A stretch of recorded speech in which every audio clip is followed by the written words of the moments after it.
Hello, good morning. In this video, I'm going to teach you how to do a while loop in PyCharm. So I'm creating a variable.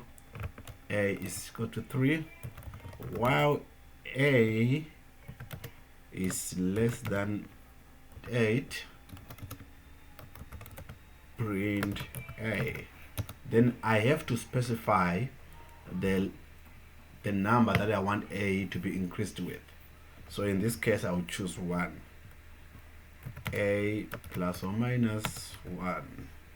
If I print it, it will give me 4, 5, 6, 7, because it's increasing. 3 plus 1, 4. Is 4 greater than 8? Yes, it will print that.